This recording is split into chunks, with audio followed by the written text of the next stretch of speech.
Спасибо. А вот Сергей здесь у вас Ну вот я хочет несколько спросить. рамки хотел бы сузить. Я так понимаю, что видение ваше будущее нашей страны это все-таки парламентская республика или президентская? Вы знаете, я бы назвал бы так больше президентско-парламентская или парламентско-президентская. Дело вот в чем. Мы просто вот напугались там вот в этой ситуации, а на самом деле реальная опасность, когда один человек переходит по одной конституции и начинает потиху загребать власть. И все мало, мало, мало. А загреб власть, начинает набивать карманы, уничтожать оппонента, и все мало, мало, уже 1 миллиард долларов. Потому что по данным Wikileaks, это такая хакерская компания, Ну, еще известно 10 лет довольно. назад еще 10 лет назад у Лукашенко было 7 миллиардов долларов на зарубежных счетах. И все мало, мало, мало. В такой ситуации она очень опасна для страны, потому что люди теряют связь с реальностью, обрастают халуями, сами они делаются не лучше, а намного хуже. И влезают иногда и в преступления, боятся уже потерять эту власть. Потом думают, как передать детям, внукам. Страна останавливается, нету свежей энергии, свежих идей, нету свободы. А без свободы сейчас развитие невозможно. Без человеческой свободы, экономической и политической. И мы получаем то, что мы получили. Но, с другой стороны, понимаете, когда власть у парламента, это время принятия решений, во-первых, удлиняется. Мы небольшая страна, и в нашем регионе идут войны в том числе. Идут войны. Но вы имеете в Иногда виду надо наш эти регион, это решения принимать Украина. достаточно быстро. Кроме того, есть элемент коррупции, внешней коррупции. Вот сколько, вот представьте, идет на выборы, да, 110 у нас депутатов. Вот. Чтобы получить конституционное большинство, как вы думаете, сколько денег надо? Ну, 70 депутатов, чтобы было в кармане. Ну, не могу себе представить. Технолог любой скажет, 100 тысяч долларов сейчас дай кандидату в его команде, его изберут практически, почти всегда. То есть всего-то получается 7 миллионов долларов, и можно получить у нас извне какая-то страна даст. Карманный И будет парламент. парламент. И этот парламент напринимает такого, а если этим 70 дать по миллиону, так они нас с потрохами съедут. 70 миллионов. Если Россия, например, нам в год отваливает бесплатно миллиарды, это же будет даже дешевле. Поэтому все-таки есть, президент это персональная ответственность. Но надо подумать очень хорошо, чтобы закрыть ему возможность для захвата власти. Вот мне нравится польский вариант, когда там президент, он не руководит экономикой, но он отвечает за государственную безопасность, внешнюю политику и оборону. А премьер-министр, он руководит экономикой, и еще полиция под ним.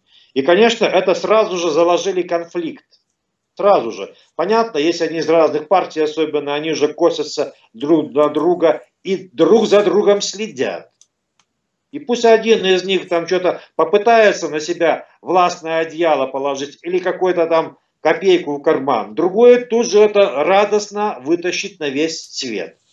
И они друг другом смотрят, и вот этот баланс позволяет стране развиваться, нету захвата власти, но с другой стороны, в случае внешней агрессии президент, как главнокомандующий, сможет отреагировать достаточно быстро, ну и, наверное, он не станет продаваться даже за миллионы, за 10 или за сколько, потому что и так у него как бы ответственность вся страна.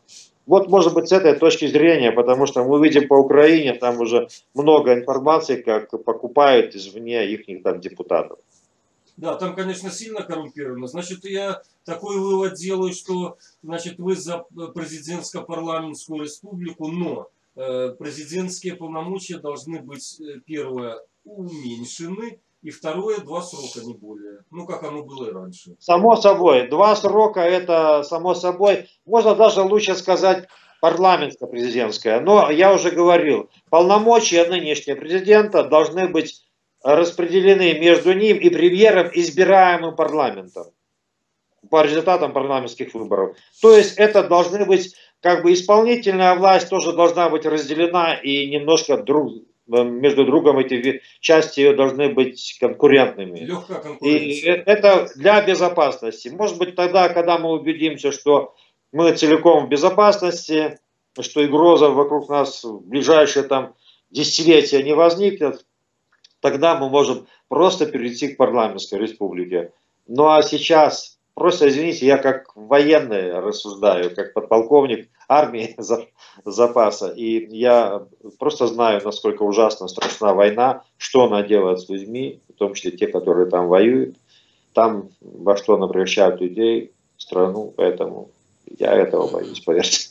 Ну, война, это же, я так понимаю, это перво-наперво просчет, ну, это, мягко говоря, политиков. Не народ-то виноват, а Да. политики Да, в самом деле, мы это наблюдаем вот на юге от нас, в Украине.